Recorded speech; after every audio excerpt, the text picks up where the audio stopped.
This podcast is a member of the Voices of Wrestling Podcasting Network. Visit voicesofwrestling.com to hear the rest of our great podcasts, as well as show reviews, columns, opinions, and updates across the world of wrestling. To the highway in a brand new day. Over the rainbow, gotta let it go. So far.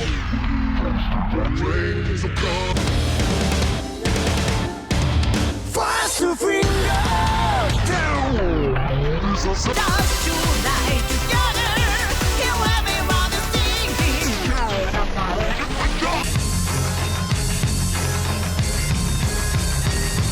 你看到我就怕，头皮发麻，我的手。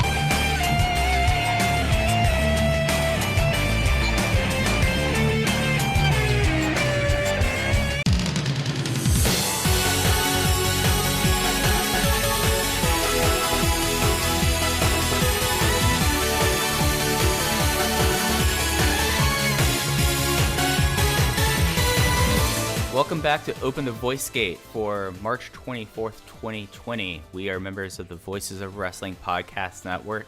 You can find our podcast on its own RSS feed or on the Voices of Wrestling RSS feed on the platform of your choice. I'm one of your hosts. It's your old pal, Iron Mike Spears, and I'm joined, as always, by Case Lowe. And Case, how are you holding up right now? Oh, Mike, we came on here at the beginning of March to review the Dragongate shows, and I was talking about how busy I am and how much stuff I have going on and how it makes me very happy. I'm happy to be busy, but it unfortunately means I can't consume as much of the grappling as I would typically like to. And 3 weeks later, things have changed, and I suddenly have a ton of time on my hands, and I've been watching more wrestling in the past week than I have in maybe years at this point, because I've been watching whatever current stuff is still out there. I've been watching old stuff. I've been watching companies that I haven't watched in years at this point. It is an interesting time. There's a lot of very real, very scary stuff going on, but this is Open the Voice Gate, and I just don't want to think about it for the next however long we talk. I want to stick to the grappling. Yeah, and it's kind of fitting in a way that our last episode covered the last two shows Dragongate had before this one they had on the 22nd. So it's kind of a morbid symmetry in a way. But no, I'm with you too. It's something that, like, over the last year, I kind of pared down everything to basically stuff I was covering and other wrestling that I just happened to enjoy. And then, like, over the last few weeks, it's been like, well, I guess this is when I need to start going through, like, my massive backlog and things that people recommend to me. And then we'll be talking about something that we'll be doing for the next episode that I've dipped into as well. So I'm just happy that we are back here, that I get a chance to talk to you, my friend, and get to talk to you about a really fun show that happened earlier this week. So this episode of Open the Voice Gate, we are just going to talk about the start, I guess, or the restart of Dragongate's 2020. They had one show, which was from Kobe Sambo Hall on the 22nd, which was an empty arena show that some strings were pulled and is now available for free for everyone, I believe. And you might know this. I was trying to find out, but ran out of time. Is this going to stay up on YouTube into perpetuity, or is it going to come down over the next few days? My understanding is that it will be on YouTube from here on out. Now, I could be wrong. I could have misinterpreted something, but the way it was explained to me is that this show is on YouTube for as long as it needs to be. So it's on the Dragongate Network YouTube channel, English commentary, full show. It is like a 2-hour, 20-minute watch with entrances and promos that are translated by the English commentary team. It is well worth the watch if you have not seen it. It's a very fun show, and it's nice to have new, fresh wrestling for, it's nice to have new, fresh wrestling. I was telling Mike yesterday when we were talking about what, we were going to do today. Since I watched the Dragongate shows, I had not seen any Dragon System content, which is, 3 weeks. It's not that impressive, and nor is this bragging in any way. It's really a sad truth, but I was saying, like, I don't know the last time that I went this long without watching a Dragongate match or seeing an old Masato Yoshino match or an old Mochizuki match. I saw none of it. I didn't dip into the archives. Obviously, there were no new shows to watch. So this show for me was a nice reintroduction of like, oh, that's right. I haven't seen these guys in a few weeks now, and it's nice to welcome them back into my life. Yeah, and I think reintroduction and introduction is kind of a good keyword for the show, because this is a show that for a lot of people who might not be as familiar with Dragon Gate or might have watched it in the past and gave up, this was really well featured in my mind as like a good re-entry point, because like Jay and Larry did a great job of kind of reintroducing things. This was a very active show. This was a very spirited show. I feel like that was very much like, oh, I guess during their 3 weeks off, a lot of people decided to watch some old territory studio wrestling and decided to have a show a lot like this. But yeah, this is the longest break I remember since, geez, not even like over like the last few years, just because of it's usually about 2.5 weeks off between the final show of the calendar year and then when they restart mid-January. And there's usually like a 2-week break after Kobe World Pro Wrestling Festival. But 3 weeks, this does feel like this was the longest uninterrupted break that Dragon Gate has had, at least since maybe it was since the tsunami in 2011, the tsunami and earthquake. That would probably be, you're probably right on the money there. So it was interesting, and 2.5 hour watch. Everything is very well explained. It's a interesting setup that they had, and I think that's probably a good way, or a good first diving in point here is. So I thought this was a pretty enjoyable watch in total, but what were your thoughts overall about this glorious gate, the true no people gate of pro wrestling? I love the show. It is, depending on how the year goes and, quite honestly, just how the world turns, it will be one of my most remembered shows at the end of the year. Now, that's not going to qualify into one of the best shows because there's still going to be your Wrestle Kingdoms and fingers crossed G1 in the fall, some great AEW shows hopefully down the line.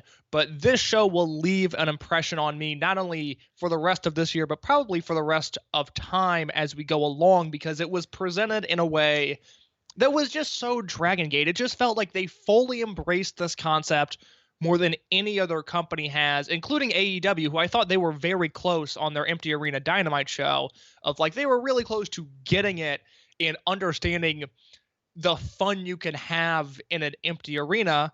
And Dragon Gate just kind of one-upped them and said, well, we're going to put all of our units at ringside. We're going to have the office there.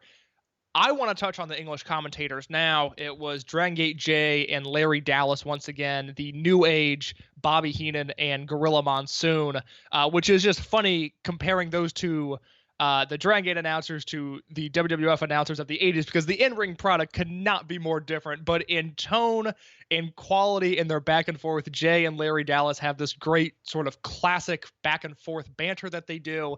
They were terrific on this show. If you can look past the fact that Larry Dallas was coming in awfully hot in the mix, his mic is way turned up. But if you could, my bad on that, by the way.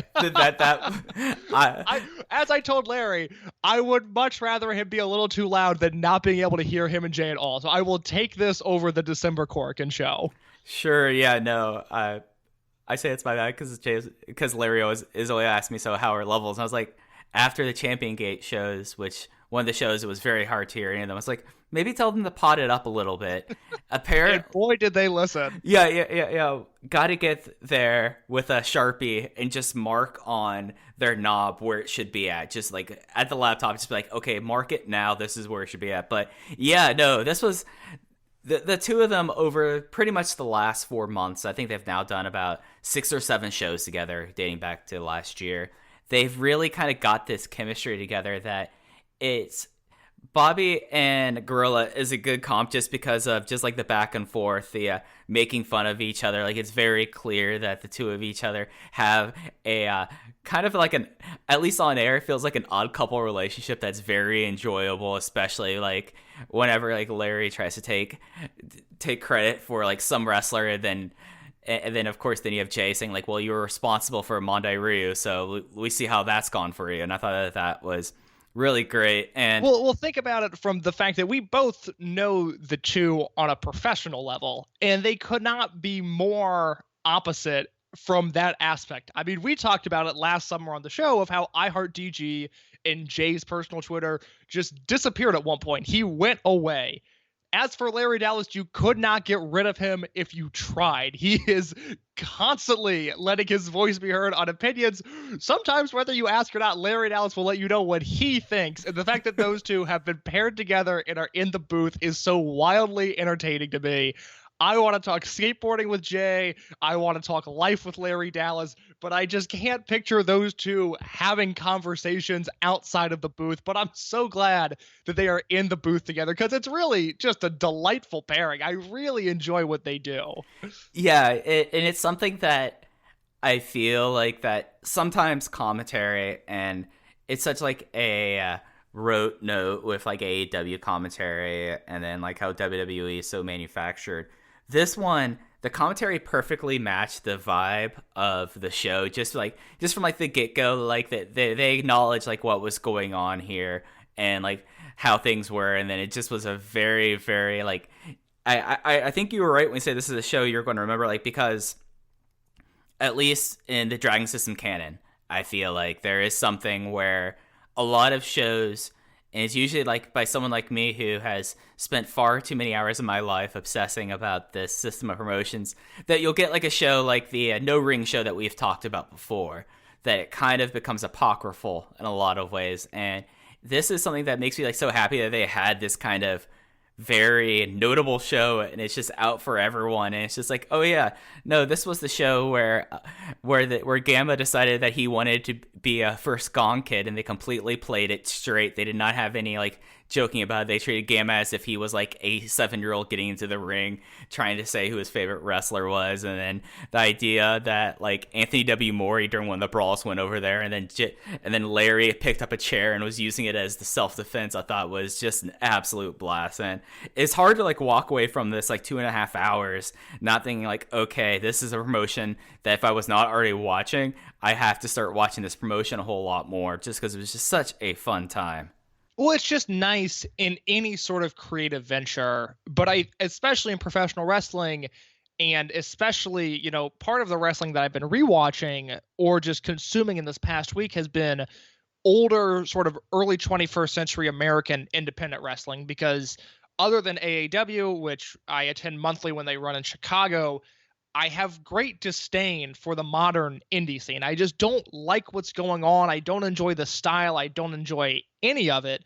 And it was tainting my memories of these old indie matches that I used to love. So part of it was going, for me this week has been going back and watching those matches and going, oh, that's right. You know, your heroes and your Punks and your AJ Styles and Bryan Danielson, these guys, even young in their career, they knew who they were and they had a vision that they wanted to achieve. And on a grander scale, what I've always loved about Dragongate is this idea that they know who they are, they stay in their lane, and they execute their vision to the fullest extent. And this was just another example of that, of I wouldn't really want to see this show from New Japan. It would feel a little awkward if Okada was being as jovial in the ring, or if Tanahashi came in and did the Gamma bit. But in this company, it just works, and it's delightful to see comedy that is actually funny but does not hinder the product as a whole. I love the show. I'm ready to talk about the opening match if you are. All right, so we've talked a little bit about my main Gamma, but before the show started, we had the Toryumon Army do the introductions, and of course with Ryo Saito came the first Gong Kids, and everyone played this straight. Like almost all the humor on this match was, or in this show, I think it's fair to say, was we are doing typical Dragongate. It just so happens that no one is here, so we're treating this like a giant studio, and we're just going to go completely to turning it to 11 for this. They called Gamma into the ring. Gamma proceeded to immediately give his shoot name and say that he was 46 years old, and they kind of riffed back and forth there. By the way, did you notice the jacket that Gamma was wearing during this case? I remember he had a jacket on, but I don't remember anything specific about it. My main man, the 2020 Wrestler of the Year, Gamma, came into Kobe Sambo Hall wearing a Supreme Columbia ski jacket. Yes, my man. And of course, Gamma's favorite wrestler is Punch Tominaga, which should not surprise anyone at all that Gamma loves Punch Tominaga. So he got to do the bell entry for the opening match, which had Gamma in it. It was a mixed 6-man tag with Kai, Punch Tominaga, the returning Jimmy, versus Yamato, Problem Dragon Monday Ryu, and Ho Ho Loon. Yamato got the win over on Punch Tominaga in 14 minutes and 11 seconds with the Galleria. And Case, what were your thoughts about this really fun opener? I loved this match. I was delighted to see that Jimmy was on the card. I remember when we talked on our last show, you had mentioned that Jimmy was coming over, and then the world stopped, and I kind of forgot that he was over there. But that was a nice surprise seeing Jimmy come out with Kai and Punch Tominaga. This was a blast. Weirdly enough, and I put this in my review over at voiceswrestling.com, where I have a full written review of the show. Not the first empty arena match Yamato has worked. He worked in 2008 an empty arena match with Don Fuji, and I have the link to the highlights in that review. But this was 14 minutes of just kind of your typical Dragon Gate opener, but when this match goes 14 minutes instead of 7 minutes, they get a little more time. Things are able to breathe a little bit more. And as a result, I thought it was a very, very good match. I gave it 3.5 stars. Yeah, this is... When you give these guys time, and I think that's always been something that's kind of frustrating with the guidance over there, that usually, unless that there's things planned for them, they are kind of cloistered in like the pre-show or the opener where they might only get somewhere between 3 to 5 minutes of ring time. It just was so nice seeing Jimmy back, and I'll say this, since Jimmy was gone, he has been eating well. He has gotten a lot more stout. He is a big guy now. And he was really a whole lot of fun in this match. And someone like Ho Ho Loon, who, you know, I think a lot of Western watchers who have not followed him since he left WWE would have a lower opinion on him. I thought he was perfectly fine here and showing that like WWE does numbers on everyone. And it just was like just such a fun opening match. I did very much love how they had I forgot exactly what it was. It was, I think, Tominaga and Ryu. Ryu was trying to hit Tominaga with the problem, but they completely messed it up, and you could hear on the crowd of the wrestler start cackling at that, as you know that they all were like, "Oh gosh, this. Of course, this is what happens in our opening match that's free to the entire world." But yeah, this was like a really fun opener. It was great to see Yamato and Kai get into it. I mean, they've been tied to the hip since Kai's come aboard the company, and this was just a really good time. Yeah, I am very curious to see what comes of Jimmy just in the future, because it appears that he really likes spending time in the company and that the company really likes him, but he was someone that was brought in as an undercard guy. He was not pushed as one of the featured foreigners the same way that a Flamita or a Bandito or even a Rich Swann, Ricochet, Pac type were. He, much like Drastic Boy, who used to come over with Flamita, is an undercard guy, and we saw the same thing with Martin Kirby, who it should be noted that between our last recordings, Martin Kirby announced that he's retiring. My understanding is that he is back in the UK now.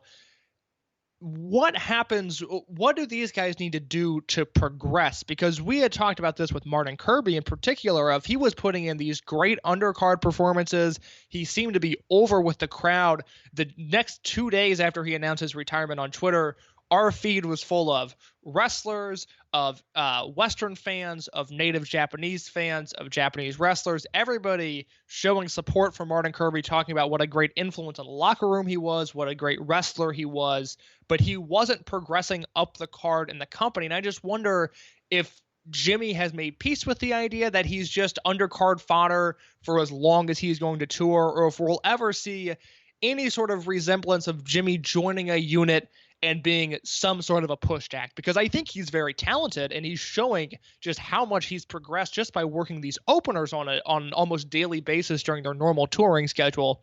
But does he progress up the card anytime soon is a question that has yet to be answered. Yeah, and I think like my opinion of this kind of goes on like with someone like Kirby, who I incredibly enjoyed. I really liked his ring style, and he was someone that some of the stuff I really enjoyed was when he was getting more time in a Prime Zone context, especially Super Sisa last year. He did have kind of the role, and with how things were kind of situated within the company, that was going to be a role for him. I mean, obviously, I hope all the best to Martin, and if you have and what he wants to do afterwards. He definitely seems to be someone that if he wanted to get in on the training side of things, I think he would be a great person from all that I've been told to be a trainer. But for like Jimmy, he's only 22, 23.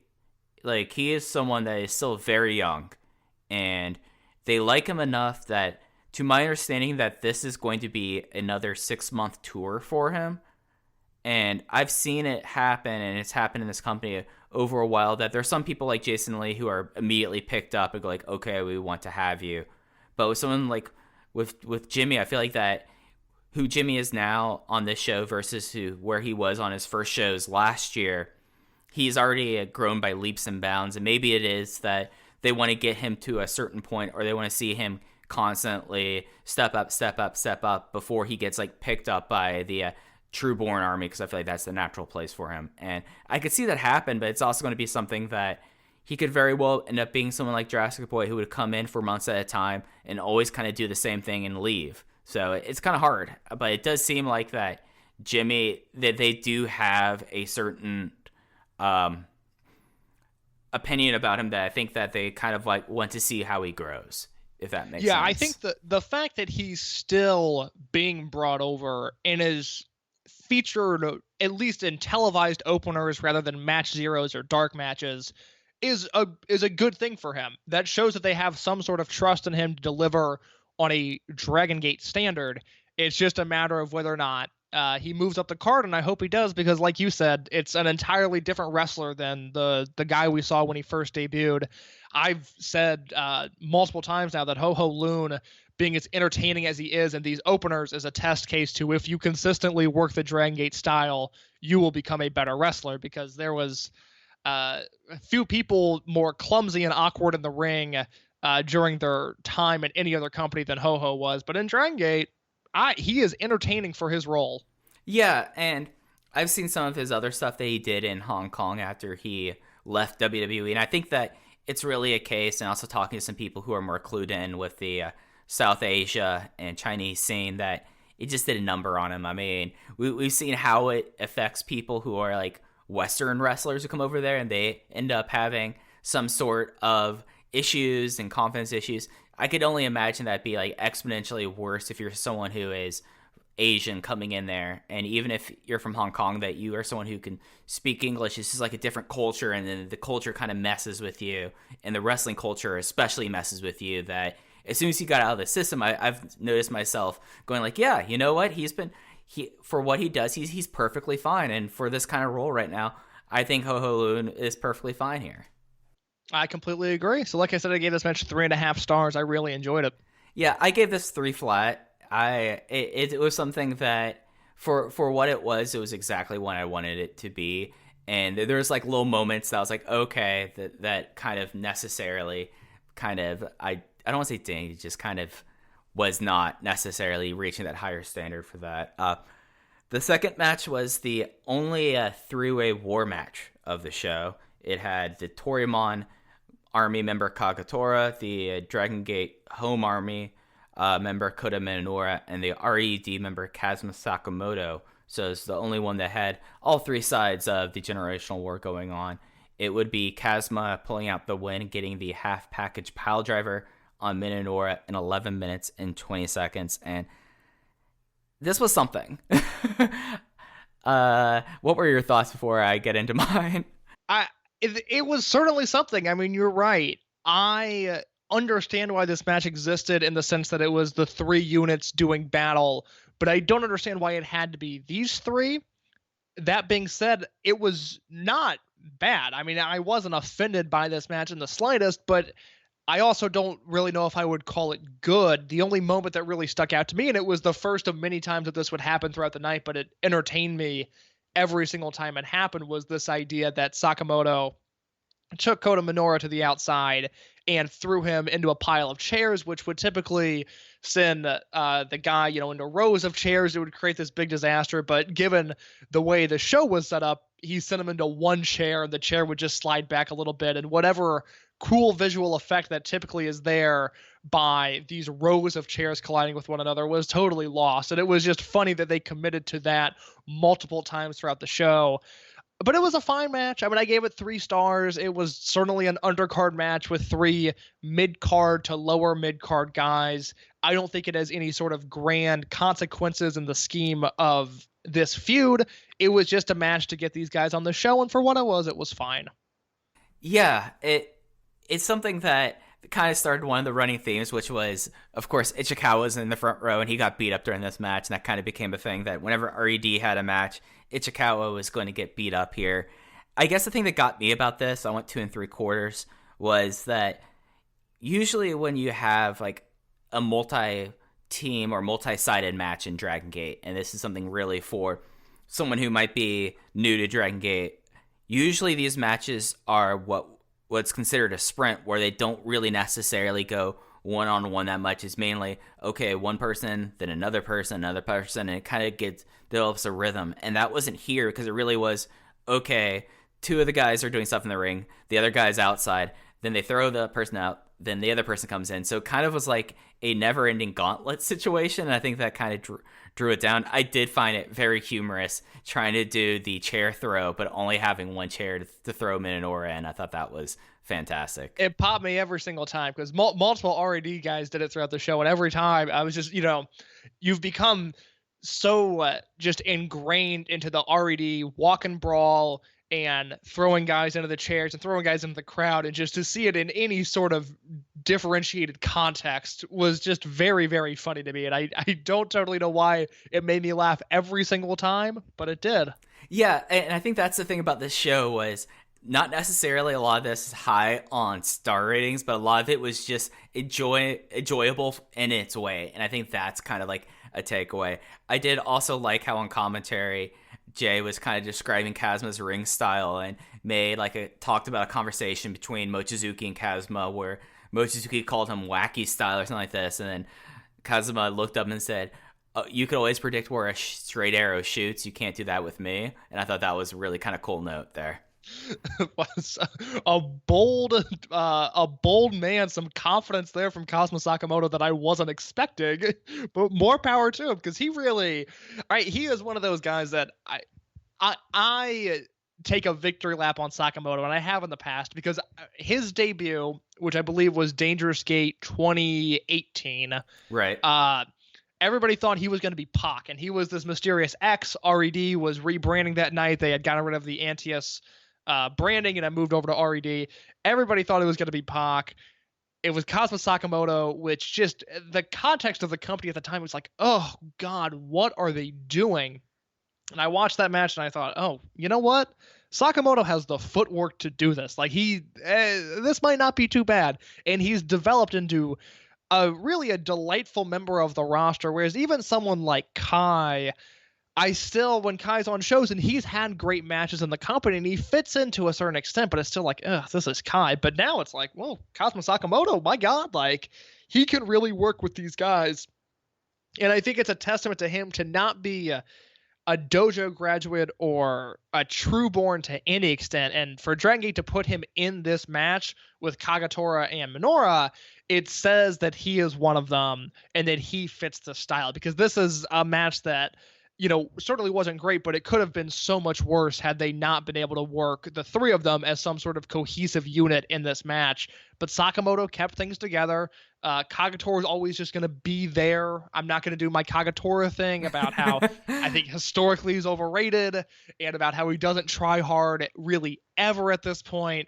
And Minoura is young. This is, probably one of the first triple threat matches he's been in. So it was, in the hands of Sakamoto, and he pulled it off, and he got the win. 3 stars for me. Yeah. It's been... Sakamoto has been a odd delight that I would not think I'd be having every Dragongate show if you had told me that a couple of years ago, but he's really gelled and found his role in the company. The next match is a inter-army match with both sides are members of the Dragongate Trueborns, which is kind of funny considering two of them aren't Trueborns, but it was the sworn brother team of Bensky, the being Benkei and Kisuke Okuda versus Jason Lee and Oji Shiba. Benkei got the win in 10 minutes and 44 seconds on Oji. I love this case. I went 3 1/4 on it. I just really like the big tan beefy boy tag team, and I feel like that this was a great match, especially with like Oji, who's someone that still is kind of on the climb after coming back after 2 years off. I thought that he really kind of put a good performance in here and meshed really well with two guys that have a very distinct match style that not necessarily rookies can mesh with. Mike, what do you think about this Benkei Okuda tag team? Not in the sense of their charisma or their output, because I think both of those things they figured out and are very strong. But is this too big of a step down for Benkei? Because this is a guy that 10 months ago we were talking about as the future of the company and the next ace, and he loses his title in December. And yes, Dragongate is known for cycling guys up and down the card, but doesn't it seem like he's just kind of in a mid-card tag team at this point, and his importance has maybe been lessened a little bit? Do you feel that way about him at all? I feel I'm of two minds. And I've been thinking about this a lot, actually, because I had a feeling you were going to bring this up. So it is true that he's cycled down, and this is something that happens with particularly young champions in Dragon Gate. After their first run, they might have some wilderness wandering. I remember with Shingo Takagi, that was a big thing. With Naruki Doi, he basically wandered around for a decade before he really kind of got his teeth back as a tag team worker. I do think that he is somewhat overshadowed, but I don't necessarily think it's because of cycling down. I think it's being overshadowed in the fact of instead of him leading a unit or joining a unit as like a 1B or the number 2 person with the three-way war, he's put into a unit with people who are already like established stars and aces like Yamato and charismatic forces like KZ. That it's something that I feel like that with like how his personality and how he's portrayed, there's no way that he's going to be the person given the mic normally, so why would he be getting it when it's Yamato and KZ? And it just kind of like creates like a perfect storm where I don't think he's in a bad place. I just think that the situation right now has just made it so that it feels like he's been pulled down as far when, I mean, he still never drops falls. He's the linchpin of the current Triangle Gate team. And I guess like the real test of this will be whenever they try to heat him back up again, if this did irreparable damage. Because I think it's a situational thing, if that makes sense. Yeah, I certainly understand that point of view, and I ultimately think you are going to be right. But I am becoming very concerned just because, and I also have to remind myself that he is 1/3 of the Triangle Gate champions now, which I think is just lost due to the fact that when they won it, and then the company stopped running shows, and so we haven't really seen him with the belt in any sort of major capacity. So I have to remind myself of that. But it just seems like such a step down. And that's not an insult to Keisuke Okuda, who they're putting and pushing towards the Brave Gate title at this point. He should be in the ring with guys like Jason Lee because he's clearly above Jason Lee in stature, but Jason Lee can wrestle him in a competitive context. But just this match was a great match, or not a great match, but a good match. I gave it 3 1/4 just like you. I love Okuda fully committing to the WrestleMania tan and the bleach blonde hair. I mean, he came out to the ring tan in this match. I could not believe it. And I followed this man on Instagram. I see his tanning and his workouts all the time, but seeing it all together is like, my goodness, this man is ready to headline an 80,000 seater with that tan. I mean, he looked like a Hogan in 87. It was delightful. But it's a great Instagram as well. Yes, I recommend following Keisuke Okuda on Instagram. If you like streetwear, if you like just a guy being very jacked and very tan. Like right now I'm looking at a photo where he is wearing I think that's a Balenciaga hoodie with like a chicken hat on, and his skin right now, he is so tan that this bright red hoodie is only like a shade more red than him. And if there's two people that know streetwear and love streetwear, it's me and Mike Spears. And I know everybody knows that just from listening to our voices. They're like, these guys get streetwear. And we do. So I'm glad you all recognize that. But what I don't recognize is Ben K's current state of the company. Again, he's a champion. He's pushed. He's protected. He's not taking falls, which is a very important thing that Mike pointed out. But I don't love the way this tag team is being used. And there's just something about it where Ben K was a frontline guy. He was pushed as the ace, and we did so much work this summer on crowning Ben K and all this, which is great because he got his moment, and you can't take that away from him. That his moment, July 21st, 2019, Kobe World, he pins Pac with a Ben K bomb. And unless something goes horribly wrong, unless they totally mismanage him from here on out, he will be looked at the very least as an upper mid-card guy that can credibly challenge for the Dreamgate title no matter what they do. Now, this is also Dragongate, and in one night, he could powerbomb the right guy and look at the camera the right way, and he could be back in the main event scene, no questions asked. But this tag team, there is something off-putting about it where it's like, he's above this. He's done the mid-card tag team. He's wrestled for the Dragongate belts with units that are good, that are talented, but don't feel like a cohesive unit to some extent, which is kind of the way that these current champions feel, where I don't think this is going to be a legacy run. This isn't Horiguchi and Susumu and Kagetora or Saito, or, it's not a Jimmy's level run. It's not a top of the line 3 elite tier guys holding these belts. They'll have good matches. There'll be a lot of good matches in this reign, depending on how long they hold the belt, but it's not a unit in that, like, everybody all in, these are our all-stars type guys. Ben K's working with guys that are a little bit beneath him, and I'm just concerned about his future and whether or not optically it's a poor decision, because eventually the hope is that he will come back to the Dreamgate scene. It's just a matter of when and where, and now I'm afraid of how they might do it because he's been so de-emphasized in the past few months. But maybe I'm just being overly cautious because it is Ben K, and he does seem to be the crown jewel of the future of this company. I just want everything to go well with him. Yeah, I think there's a couple reasons why, if you're someone who, because I do think that this is something that a lot of people will be new to the promotion because of how this show is released.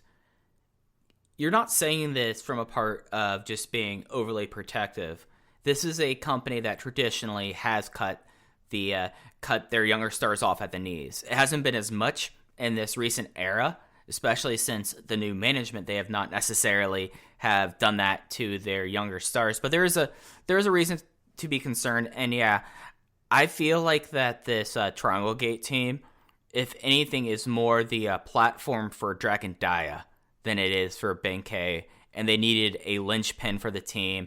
And you could do the generational thing that these are the kind of like the older brother with like his 2 younger brothers tag team, but like that's not necessarily something that's going to be strong and be in Ben K's immediate interests, if that makes sense. Yeah, absolutely. And at the same time, it does seem like that now that this is going to be a Doi reign, and I get the feeling that this might be a little bit of a longer Doi reign, that it's just what they can do to make sure that he stays at the credible level. And then, as you said, there could be a night where he just completely dismantles someone, and then he's back to being at the forefront. And I totally get like the concern about it, and it's one of those things that I hate to say it, but it's just like I have to see like this like right now, because he does kind of look a little bit more awkward. Like him in shorts is just a weird look for the guy who had such like an established like aesthetic that worked with him. And then even with the idea that him and Okuda are sworn brothers and that they're together on this, it's just it's something that I can't like shake the idea that you're saying, but at the same time I'm also like, I don't know like how this is, or however long this war lasts. It very well could be a position where coming out of it, he starts a unit with him, Okuda, Daya, and Strong Machine J. And he could be completely put in the leadership role, and I think that could be I think he could be right back to where he should have been right now. I agree. It's something to monitor. Right. I'm not panicking yet. I don't think it's an imminent threat. There's no imminent danger there, but it's something to monitor as we go along. Is what exactly is Ben K doing? Is he taking falls? Is he being protected? And who is he in the ring against? And those are my thoughts on that match. I gave it 3.25, like I said. Yeah, 3.25 as well. I thought OG really stepped up here. It just was a fun tag match. There was a really neat double team move where Benkei had OG and the Benkei left, and then Kisuke just kicked him right in the face. You know, like I thought that was a real brutal move. This was just like a fun Dragon Gate tag team match. Well, what have your thoughts been about OG since his return? OG has not left a great impression on me, but I've always enjoyed the work OG has done. It's a matter of him staying healthy and then at some point having some sort of defined character. But just like Kabune and any of the other youngsters that Dragon Gate has in their radius right now, I am all for any sort of youngster getting in the mix, and I like them wrestling established guys. I mean, that is something that Dragon Gate is so good about, is having their main eventers and these established stars adapt their skill set to work with these younger guys and then develop them in a way to where the young guys become more and more credible. Oji Shiba has a large hurdle to clear because he missed 2 years, and whether it's fair or not, he just is looked at as weaker in my mind now.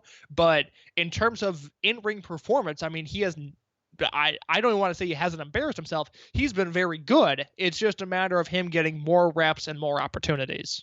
Yeah, I think that's fair to say. And then also, how does he do things to differentiate himself from his brother? I think it's going to be something to really watch for him as he goes along in the career and starts to reestablish himself. Because Larry did make a interesting reference, calling him basically like a red shirt, because that's very much kind of like the situation, because he's restarted basically exactly where he was when he blew out his knee.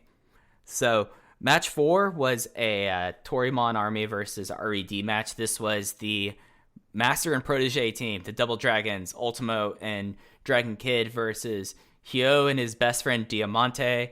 It was 11 minutes and 37 seconds. Dragon Kid got the pin on Hyo with the Bible. And this is where we kind of got into the incredibly wacky and just out of control part of the showcase.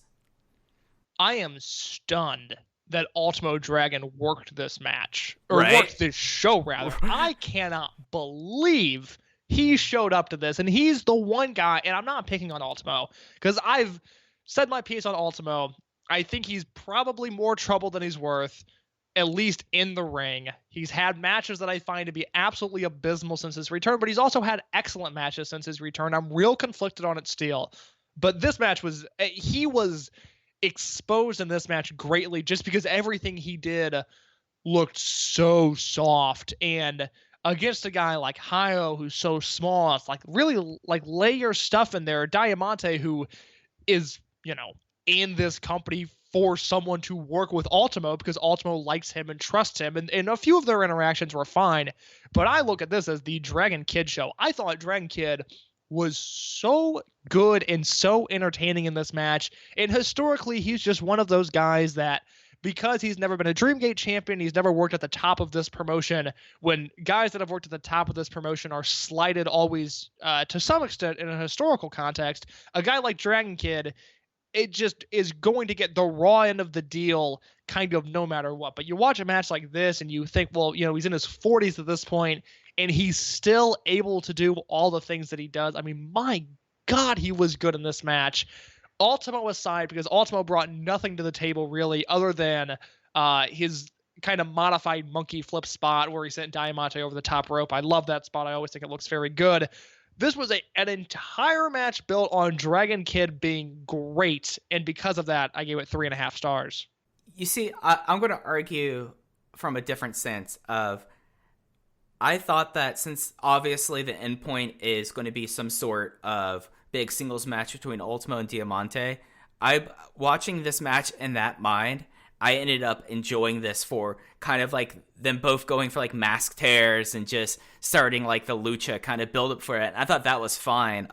But I really like the finishing stretch with Dragongate and Hyo. I think that those two have some great chemistry. I think that Hyo, who's basically he's not as around as much, but whenever he is, he's the lost post for his team. I feel like that he was strong in this. He's grown himself a hell of a beard. I didn't see that coming out of Hyo in this downtime. So I thought he was Eito when he walked out. Right? Yeah. It took me like until the bell, like from his entrance to when the bell rang, I was like, oh, that's right, that's Yo. That's not, oh, Eita's in another match. I was actually confused by it because he came out looking like a man in this match, and it was just, it was a nice change of pace, quite honestly. He's got a good beard, you know. I've been growing my isolation beard out, and I see his, and I'm like, all right, this kid is 12 years younger than me, and his beard like laps me. What the hell, man?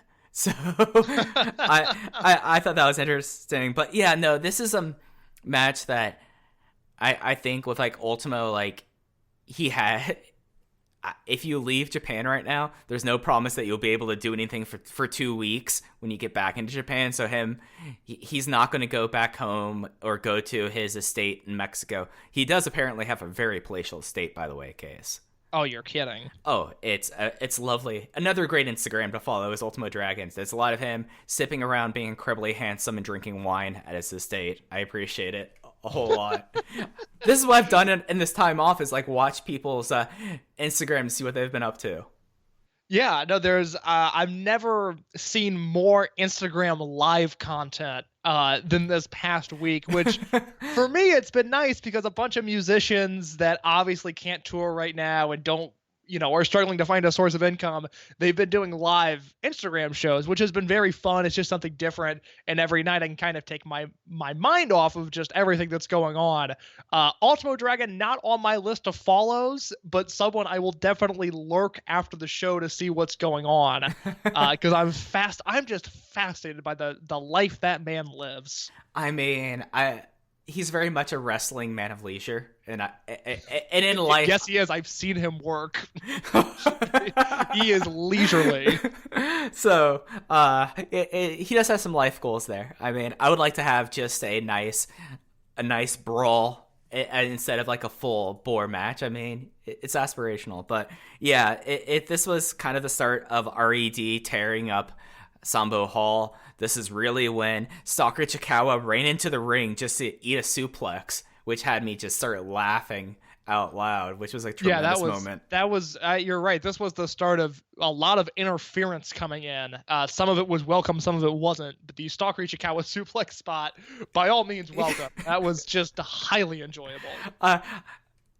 For whatever reason, Toryumon Army got the idea of, we're just going to be ridiculous as crowd this show, more so than any of the other units.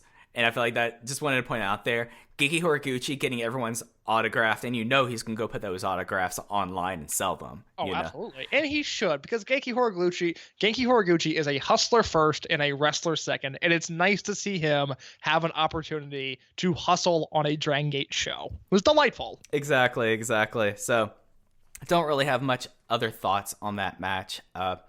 Do you have anything really else you want to hit on before we move on to the semi and the main? No, Speed Muscle versus BB Hulk and Takashi Yoshida is up next. Mike, what did you think about this? I liked how wild it was, but it also was really just a appetizer course for the main event, and it's kind of hard to rate or review a match like this. It was just kind of wild of a match, and especially for someone like Yoshida, who, these are the kind of matches you get with him. It was interesting watching this because, in theory, you have very much the people that were at the forefront of the first true born charge when Toryumon became Dragongate. It was very much, they started elevating Yoshino and Doi, then Hulk came through and Yoshida came over in 2006. So I thought that was very interesting to watch in that regard. But with the murky finish, it just I can't rate this match. It just very much was a match that was wildly entertaining and just kind of a freewheeling brawl, but not really a match in of itself. had this match continued the way it was going and had a clean finish, this would have been a notebook match for me. I was well on my way to giving this 4 stars because it just, as soon as Yoshino and Doi started hitting their tandem combinations, it just jumped out at me just how good these guys are. And then the match went nowhere. It was interference and it was called a DQ, which is unfortunate because, like Mike said and like I just said, it was on its way to being something really great. This is where, once again, where we go back to kind of the way Masato Yoshino exists in his, final run with the company, because as far as we know, he's still planning on retiring at some point this year, likely in November towards Gate of Destiny and after his homecoming show. That seems to be the general idea, but we don't know that for sure. I don't know. I understand why they're doing what they're doing, where he's focused pretty much solely on RED. It's him and Eita, and eventually they're going to do a big singles match, and Eita's going to get a big win. That just seems like it's the direction we're heading. Mm-hmm. And I don't begrudge them for that. That makes sense. But the journey to get there of a lot of tag team matches that are ending in DQs, which I don't like, and that's an Ultimo thing that seems to be far more prevalent since he came back into the company, of these non-finishes, which I'm just not all that into. But specifically, just he's wrestling RED, and he has the match, and then they do some sort of post-match beatdown, and then we rinse and repeat, and we do it all again in the next town. And that's fine to an extent, but because there's so much mystery about when he's going to retire, we don't really know what we're building towards. We just kind of know that we're on this journey there. And I'm not crazy about the journey, even if I understand that it's necessary to get to the final destination. I just want something new. I wish maybe this had started a little bit later in the year and we got to see Yoshino wrestle younger Dragongate guys and focus his time on the Dragongate army a little bit more. But instead, he just seems fully locked into RED and Eita specifically. And it's just a bummer because I feel like there could be better, more intriguing uses of his time. But I also understand the way that Dragongate looks at Eita and values Eita. And I understand just, why it's the way it is. Right. Like, Eita does need the scalp. Yes, for sure. That logic there is sound.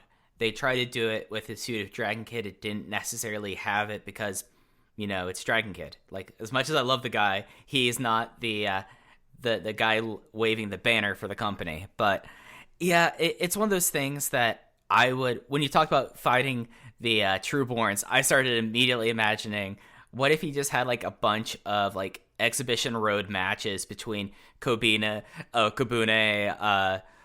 Kamei, and just like the younger guys in the roster. Like, I want to see what 10 minutes of Masato Yoshino versus Kota Minoura would be, Yeah, that's exactly it. It's wrestling Kabune and Minoura and Dragon Diet. That's what I want to see more of, and I understand that Dragongate maybe doesn't want their prized possession, their all-time ace wrestling young boys in his final year. I understand that, and I recognize that that's just something that I want.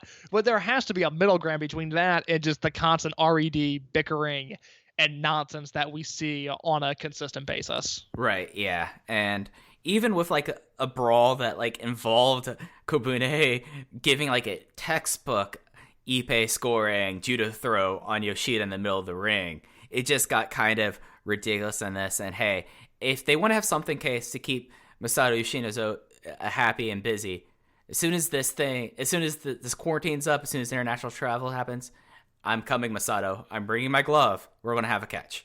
You got the thumbs up. I got the thumbs up. It's going to happen. You got the thumbs up. How awesome is that? I feel weird about my ability to speak things into existence, Case.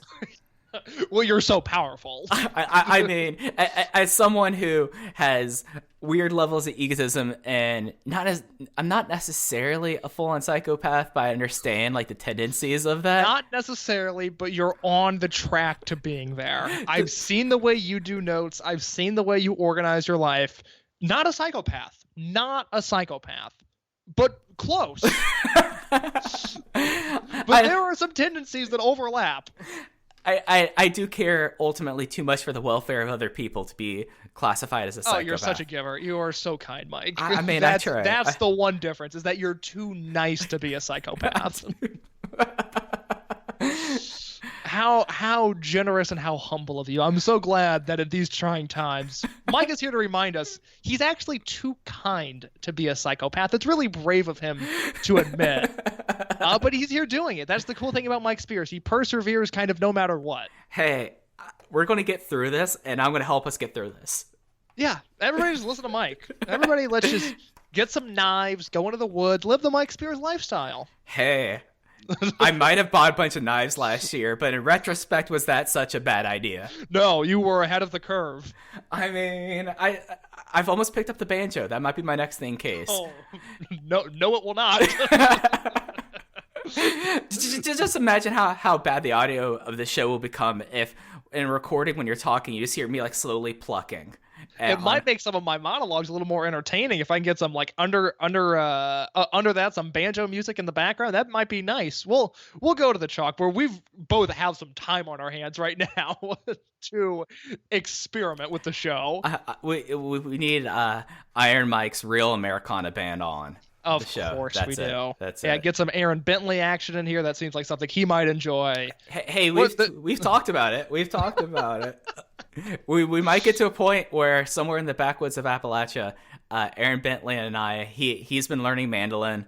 I've been thinking about the banjo. We just need to get someone who can maybe play the lap guitar, and we might be touring with Aaron Bentley's favorite person in the world, Jason Isbell. Who knows? God, you know what? If shit really hits the fan, let me know, because that does not sound that bad. Hey. That does not sound bad, much like our main event, which was excellent. Mike, what are your thoughts on the main event? Yeah, the main event was RED versus Trueborns, the team of Ada, Big R Shimizu and Ishida versus KZ, Dragongate, and Yosuke Santa Maria. I love this match. Like, this is the kind of matches that really give me confidence about Dragongate and its future. I mean, you have these guys where the oldest guy in this match is KZ, and he's like 33. He's my age. And then you have someone like Dragongate who just turned 20, I think, like last year, so he's 21. Maria is in her late 20s, and then Ada, Big R Shimizu, and Ishida. None of those guys are 30. Like, this is one of those matches that like I watch, and they're like the confidence of this match. And the 6 wrestlers in it, and you watch this match, you're like, okay. Whereas I remember us having a conversation case in 2018, talking about how we were a little concerned about the future of the company and how things were going. But watching a match like this reinstilled a lot of confidence I have in the future of Dragongate. Went 4 flat on this. This is a highly recommended match, and it just was a great just freewheeling. Like, this is for like generational wars. These are kind of the matches I want to see in a generational war. So I was very happy with this match. And hey, we did learn a very important fact that Big R Shimizu's favorite American football team are the Buffalo Bills for whatever reason. So there's so much good to come out of Larry Dallas being in the company and having some sort of an active presence. I think Larry Dallas is actually a Giants fan now that I think about it, but I can't help but feel like he's influenced Big R Shimizu to become a member of the Bills Mafia, which makes sense. I mean, if anybody was going to fit into that scene, Big R asks questions once and moves on and then does the action. He's not someone to to question things. Consider his actions. Really put much thought into his actions. So Bill's Mafia makes sense. More power to him. He's got to powerbomb some people at Ralph Wilson Stadium through a table. And, just knowing him, he'd be more than happy to do it. So good for him. I guess it's unfortunate that that's the life he's chosen to live. But I'm also an LA Rams fan, and it has been a turmoil-filled 24 hours with our new logo being announced and unveiled and everything that has gone on with it. That's a conversation for Open the Football Gate coming this fall. This main event, I gave 4 1/4 to. I loved it. I probably gave it a 1/4-star bump just because it's the best empty arena match I've ever seen. But Dragongate went from being someone that Take was... your lap. Take your victory lap It's here. just, he was... I said give him time because Mike was ejecting really early on this kid, and I understand why, because he wasn't exactly the most thrilling of characters when he first debuted and was doing the teaming with Dragon Kid stuff, and was just, pushed but wasn't over, and it was just his first few months were very awkward, and then he got sick and wasn't around much after the rookie ranking tournament, and it looked like it was going to be a colossal failure. But when Dragongate puts their efforts behind somebody the way they did, not for him now even as 1/3 of the Dragongate champions, but as they did for him in his debut, there was clearly talent there. There was clearly some sort of plan and some level of trust. And over the past 6 months, since November, we have seen Dragon Dia evolve from a wrestler that could sometimes be good to a wrestler that is often great. And it has been such a rapid transition into greatness, into being over, into being a pushed commodity. And it is insane to see his trajectory. We were talking to someone just yesterday that was trying to do a big Dragongate catch-up. They hadn't watched any of the products since Final Gate, and they said, what are the matches I need to watch? What are the shows I need to see? And what do I need to know? And we gave them a list of matches, and then I felt like pointing out, the other thing, Dragon Dia is super over, and he's pushed as a mid-card, kind of upper mid-card guy now. And it's just, if you took a break from the company, you would have no idea that this guy that was just wasting away in openers and was failing to live up to whatever potential he was assigned when he started his career has now lived up and exceeded those potentials. He's 1/3 of the Open the Dragongate champions. He was the star of this match, which was a match that I just thought was excellent. And it goes back to what I talked about at the start of the show of the idea of Dragongate fully embracing this concept and embracing the standards and the setting that was at play here. They played with the idea of it being an empty arena match. They played with the people in the crowd. There was a big run-in spot in the end with almost everybody in the audience that was just thrilling to watch. I loved this match. Yeah, and I think the thing with Dia, and I've said this before, but for new listeners, getting the Dragon name in this company means a whole lot. There's only been a couple people who've gotten the name, and one person who got the name kind of as a rib. But when you're anointed Dragon, that's kind of a legacy thing. And for a long time, I was having an issue with the fact that they chose this guy basically to be the grandson of Ultimo Dragon, to be Dragon Kid's son, and be Darkness Dragon's nephew, I guess, in a weird way. But he's stepped up so much, and he has so much of a better look, too. He's no longer wearing, basketball shorts and a mask they can barely stay on. He looks like a star. He conducts himself like a star. He has the confidence now that he's still 16 months into his career. That's the wild thing is. And he's, I believe, 20 or 21.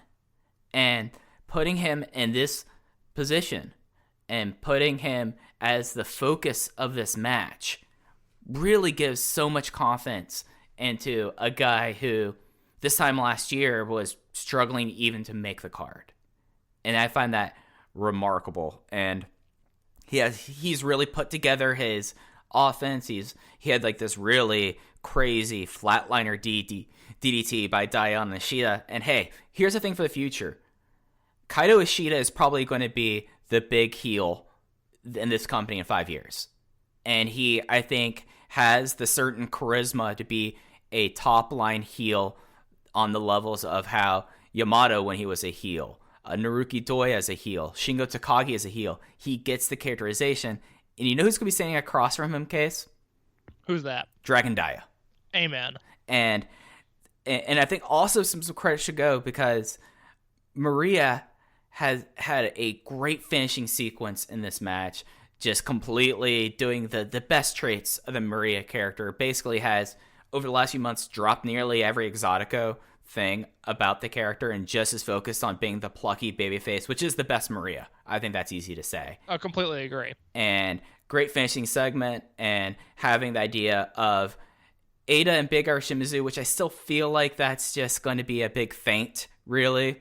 I do feel like that Ada, eventually they're going to have to turn him face, especially after all this is over. Like, it just does seem, I see a lot of analogs between him and Akira Tozawa in 2011 and 2012. So I think that's a fair comparison. Yeah, I do think this is a fake out. It reminds me way too much of the whole thing between Shimizu, Benkei, and Eita last year.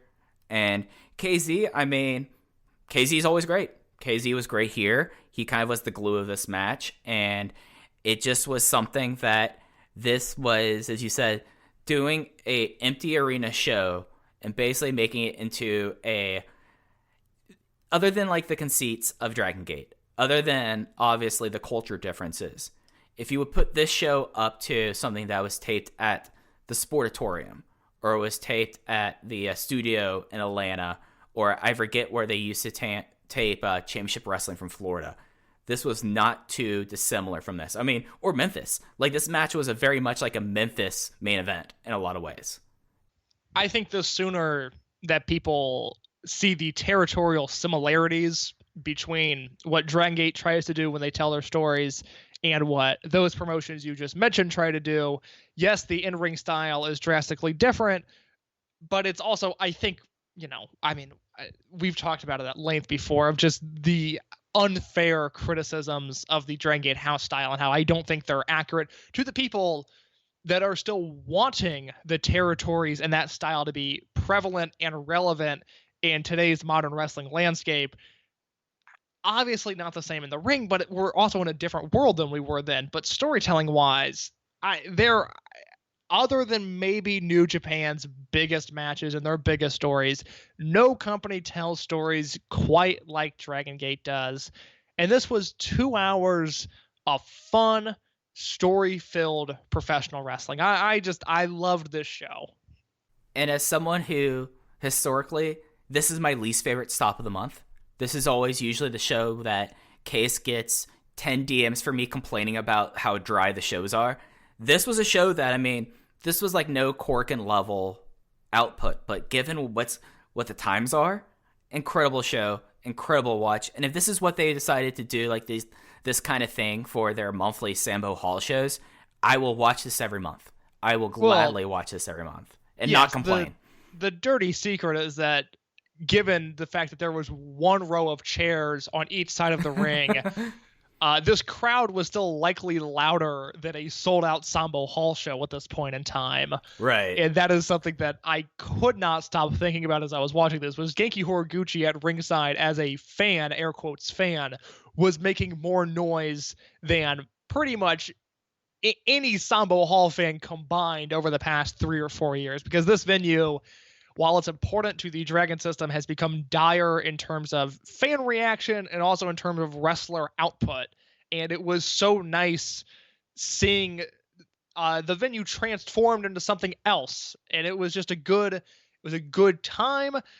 We don't know if we want to transition kind of into the future. Mm-hmm. As of right now, Dragongate plans on resuming touring on 3/28. So we'll see what happens there. The world is changing on a daily basis. We don't know, and especially Japan, we kind of know, but we kind of don't know in terms of the situations of their health on a national scale there. We do know that April 5th in Aichi, the Open the Dragongate Championships will be on the line. It is Benkei, Strong Machine J, and Dragon Dia defending against Yoshino, Fuji, and Yasushi Kanda, and there will be a UT comeback match. UT announced at the end of the 3/22 show that he would be returning from his broken collarbone, which is excellent news. Mike, your thoughts on these matches that are announced? So this hasn't really spread through their English accounts yet, but we have some cards. They did post some cards today, like this morning, like an hour ago. They are starting back up in Gifu. Something that should be said about them going forward, Dragongate is at least, I don't know the exact percentage was, but Gaora, the TV network, and the subsidiary of Menenichi Broadcasting System owns Dragongate in some fashion. Like, I don't know necessarily if they now have total ownership or if it's still a share basis, but with Gaora, there are some rules about filming stuff. Like, there was this big thing about how Wrestle 1, as Wrestle 1 is winding down, they had a show in front of fans at Oda City, and Garo refuses to air it because they do not believe that they should be having wrestling in front of fans. So we don't know necessarily how this is going to go. It's also an issue of Japan. It does seem like that, as you mentioned, testing is worse than the United States, actually, at this point for COVID-19, and they're relying on things more on a city and a prefectorial level on having shows. But we do have some cards, matches that probably won't make tape. I don't think they're going to be taping Nagoya.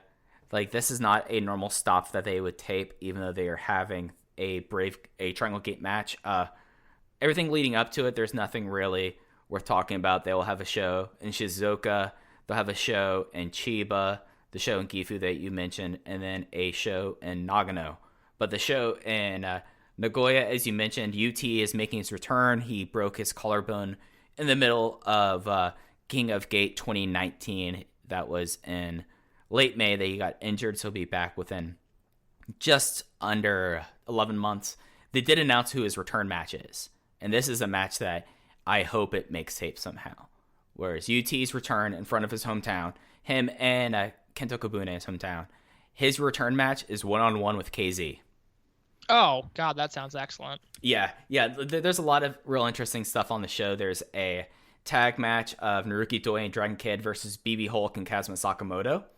That's a match I hope makes tape in some fashion. And, of course, you mentioned the Triangle Gate match of the Trueborns defending against a team that actually challenged them at Champion Gate, so they're back on with that.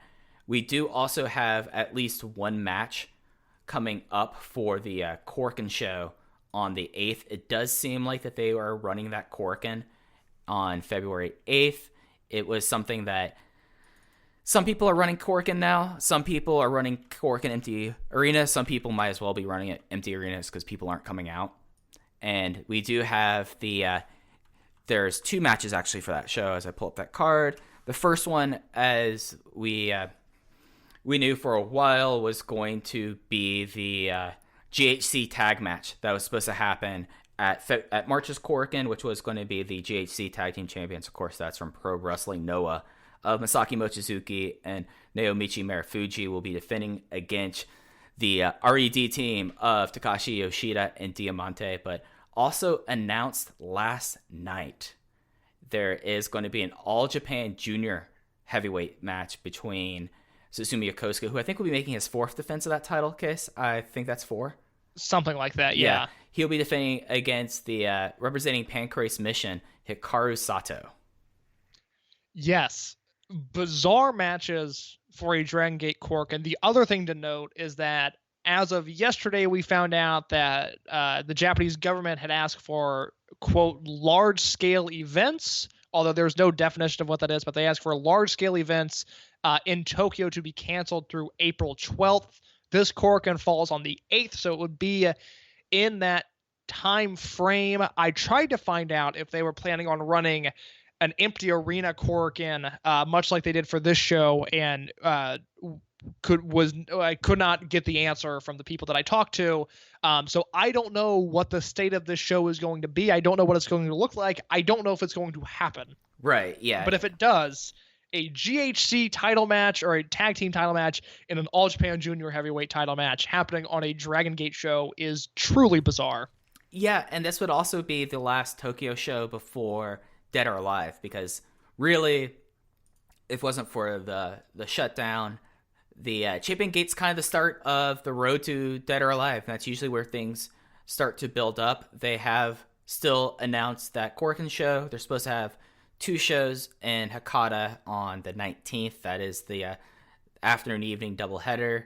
Then another show in Kobe, Senbo Hall, on the 21st. And then a doubleheader in Kyoto, KBS Hall, on the 3rd and 4th before Dead or Alive on May 6th. So we're on the road to Dead or Alive in one fashion or another. It did seem like that there was going to be a general idea of who might be in the Puesas cage on that March Cork, and there's supposed to be a 6-way match, right? That was going to be Ada, Big R Shimizu, Yoshino.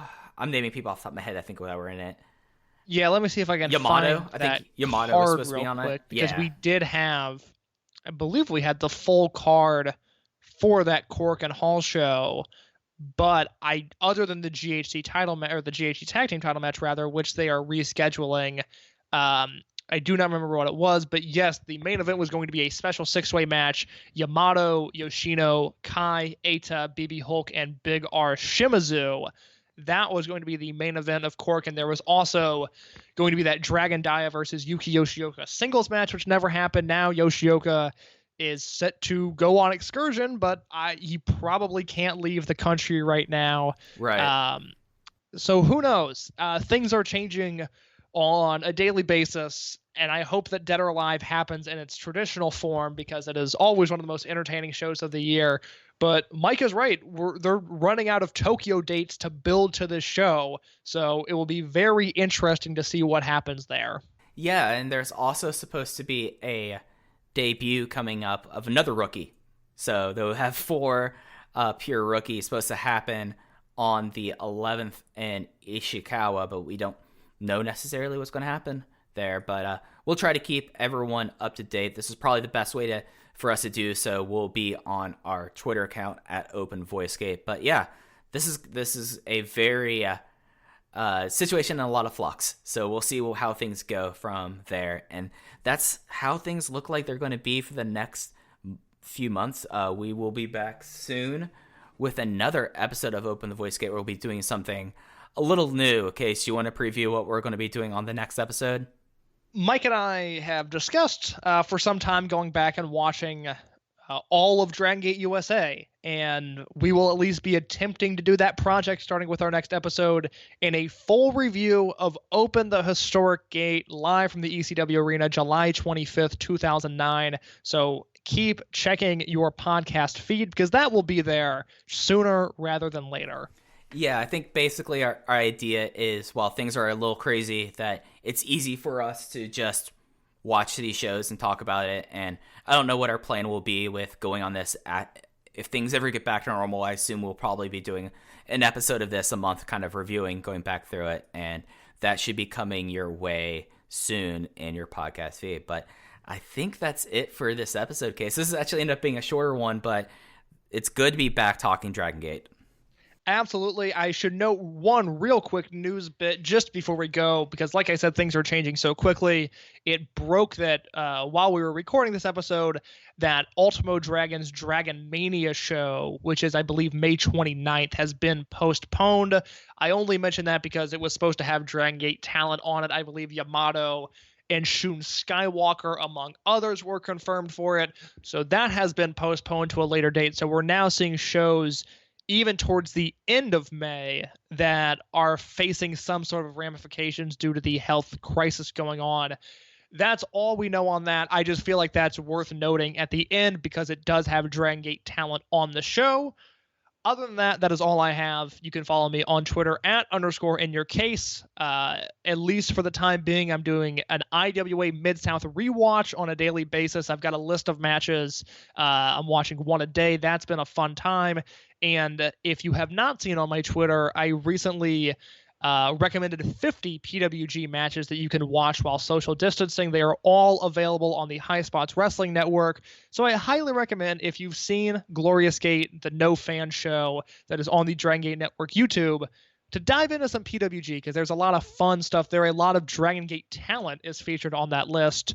And that is all I have. Thank you, Mike Spears, for having me on once again. Yeah, dude, this was a blast. I'm glad to get back to some level of normalcy. You can find me on Twitter at FujiHeya. That's Fuji with 2 eyes, like Don Fuji. I do have my updated Dragongate recommendations list where I watch basically everything that makes tape, and I still need to go back and watch some of the Prime Zones, but I give my list of things that if you just want to cherry pick Dragongate, or if you're just someone that, if you're a spreadsheet pervert and you need to find the stuff that you should watch for your spreadsheet, I have it there. It is my pinned tweet there. And you could also follow the show, mentioned before, at Open VoiceGate. We've been more active on that Twitter account over the last few months, and we'll continue to do so. We post news, give reviews. Whenever there's something that breaks, we try to get on that fast. But that's going to do it for this episode of Open VoiceGate. Until next time, where we talk Open the Historic Gate. That'll do it from here. Have a great day, everyone. Take care.